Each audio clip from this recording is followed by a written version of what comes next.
Hello everyone, and welcome to For Farming in the Philippines. Let me go down here and do a little update on the chicken coop. Not quite progressing along as I had hoped, but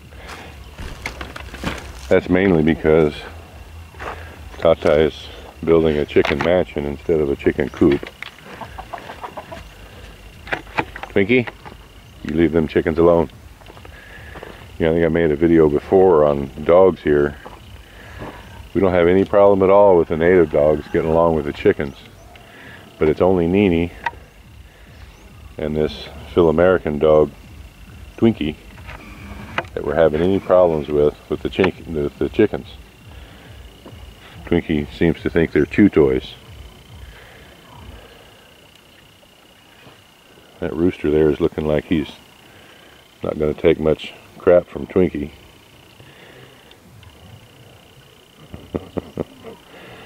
Anyway, we got some more materials yesterday.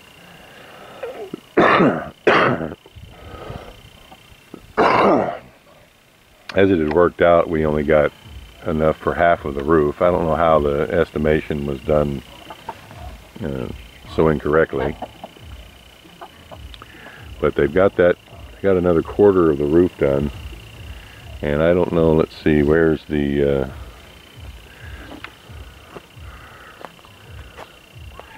well, I can't believe it. No, here it is. There's some more here. So we got, I think we got 6 of these bundles. There's 3 left. So I still, well, there's some up there too. So there might be enough to finish the roof. I'm hoping. This is Sunday here today, and all the crew is gone, and I like to have a little help for Tata when he's doing this. He did put up these slats here, these bamboo slats. That's going to kind of be the outside wall, and he set in the door frames here.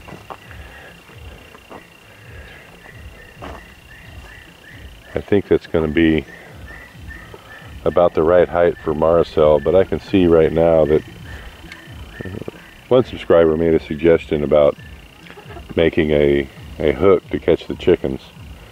And what it is, it's similar, like, I don't know, everyone's seen those old biblical pictures of a shepherd and his flock, and the little cane that he's carrying that has a hook on the end, and that's to move the sheep along and get them to where you want them to go.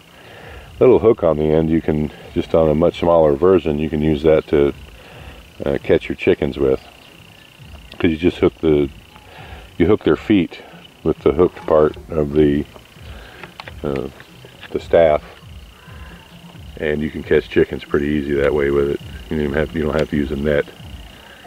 So Marcel's going to have some kind of a little miniature hook made here, because I'm leaning in the door here with my right arm that has the camera on it. There's no way that she can reach those chickens back in that corner to catch them, and there's no way that she could go that way either. So we're going to have to make her some kind of a little tool when we're catching these chickens for her to use. This is the other door here. So I anticipate that Tata is going to take this bamboo all the way around the outside, and that's going to be the outside wall. I don't think any of us ever discussed yet top to the cage. With the broilers, it might not even be a concern, because they grow so heavily, so fast, and get so heavy, they can't fly. So other than something getting in the pen to carry them off, there's no real need to have a top on the pen. So I would assume it's going to be bamboo slats all along the inside here as well, and all along the outside. So as it goes along, we'll all get to learn how Tata is going to do it together. That's the chicken coop update. I think this is day 6 or something. I'd kind of anticipated this to be done in like 3 days. But I think I was just dreaming, because I originally envisioned something like those of you who saw the video I did on Mitch's pens. That was kind of what I was thinking was going to be built here, but this is nothing like Mitch's pens that he's keeping his chickens in, and that's okay. That's fine with me. This will probably be here for a long time. People were asking why this dirt was brought in the middle to build up the walkway here in the middle, as opposed to just making the floor of the pens shorter. Well, this is on a slope here, so over on that side of the pen, it's just fine. Maricel can stand there and get into the pens easily, but just that 6 feet down from that edge to the center is about a 1 foot drop, and when your legs are less than 3 feet long, that 1 foot makes a big difference. So that's why this was brought in the middle, so Maricel could have easy access, or any vertically challenged woman could have easy access to the pens from the inside. And I would anticipate, since the slope continues over this side here, there will be 30 or 40 more wheelbarrows of dirt brought in on this side, so that she can reach the pens from this side as well. So we'll let you know. I'm just kind of I'm just an observer on this project. I haven't, sad to say, I haven't driven one nail on this or laced up one piece of that NEPA roof. I have held the measuring tape. I've had the dummy end of the measuring tape a few times, but I'm just standing back and letting Tata do his thing here, however he wants to do it. He and Maricel putting their heads together and having a conversation of what they want. Basically, the only input I had on this was size of the cages and the overall number of chickens that I wanted to run here. And everything else on the design and the construction has been Tata and Maricel. I also wanted to, while I'm down here in the chicken pen, I wanted to give kind of an update on the compost pile.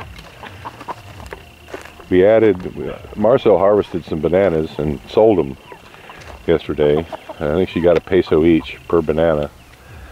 So it was, you know, wasn't a big pile of money, but she did get a couple $100 from her bananas, and you can't expect much higher of a price than that since they're basically free everywhere here. But what we did, the green part in that pile there, that's the trunk of the banana tree, because banana trees only have fruit one time, that particular tree. And so once you harvest the fruit from it, the tree itself is chopped down. And so I had the guys chop these up into like 1 foot, 1.5 foot sections and put them on the compost pile here. And then you can see where my foot is here, that was about the edge of the compost pile. And so they raked it up, shoveled it up into the pile and covered up those banana trees. The banana tree, the chopped up trunks. And so those are going to compost as well. And when we harvest another one, it'll just be thrown on there and the pile will be added up. Because we're not getting rain now and there's not going to be any rain for a while, I'm going to be watering this pile like every other day, keeping it good and moist so that it helps it break down a little more. What's wrong, little puppy? What are you doing? Why are you doing? What are you down here with me anyway for, huh? It's obvious why Twinkie's here. She's found a tasty morsel of pig poop. Twinkie, you know that's pretty disgusting, right? Huh? What are you doing? Ugh, that's gross, Twinkie.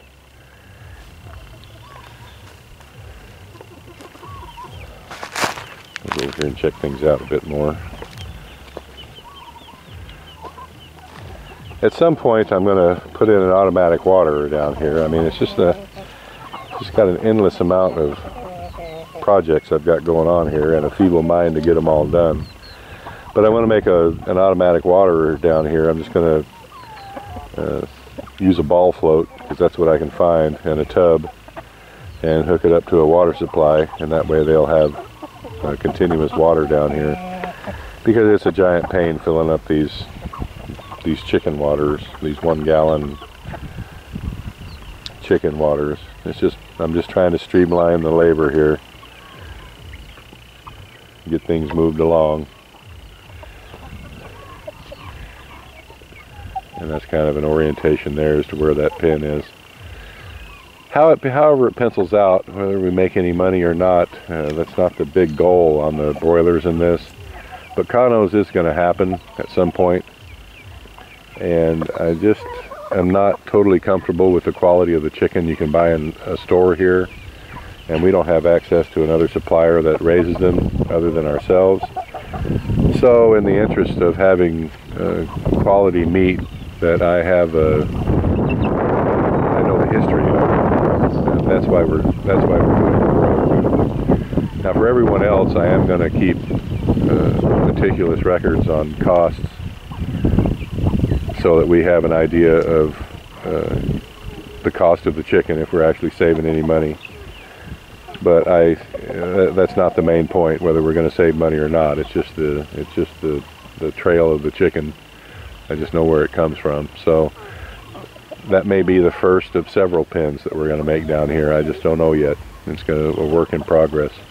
I do know that we're going to, for these Kabir chickens we have here, we're going to build a pen for them right over there. And that'll probably, well, I was going to say it's probably going to begin next week, but the way Tata is progressing on this, I don't know, on this broiler coop, I don't know how quick that's going to happen over there.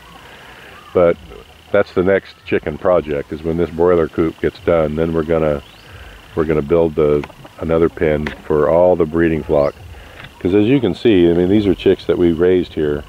These hens they're already laying, and we're not getting any eggs yet, because now we have egg sucking dogs that come down here and get all the eggs that they're laying. So we really should have had this all buttoned up 2 or 3 weeks ago. But hole in the fence and chickens out, dogs in, just chaos, poor management. I take full responsibility. I also priced out some. I just know that the netting is not gonna work as a security fence to keep dogs out. So when I was in Tagbilaran the day before yesterday, I did price. They call it cyclone fence here. We'd call it chain link. I did price some of that. It's not prohibitively expensive. So we're going to put a 3 foot high chain link in tandem with the netting that we have, and hopefully that'll be high enough to keep the dogs out. It's got to be done. I did a quick estimation in my head when I was at the store, and I'm thinking about 10,000 pesos in materials to fence all this 3 feet high with the cyclone fence. So that's going to happen as well. Always some kind of project going on here. And I don't know if you can hear that wind, but there's actually a little breeze today. It feels pretty good down here. But it's really dry. That's going to do it for the little escapade down here in the in the chicken enclosure. Twinkie, you're going to get pecked in the head here in a minute.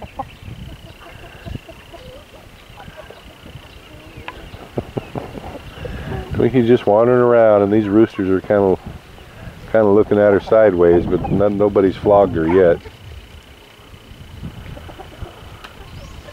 The animals here just seem to get along. The dogs and the chickens, and dogs and goats and whatever. I don't know, generational, I guess. Anyway, gotta quit rambling along. Thank you, everyone.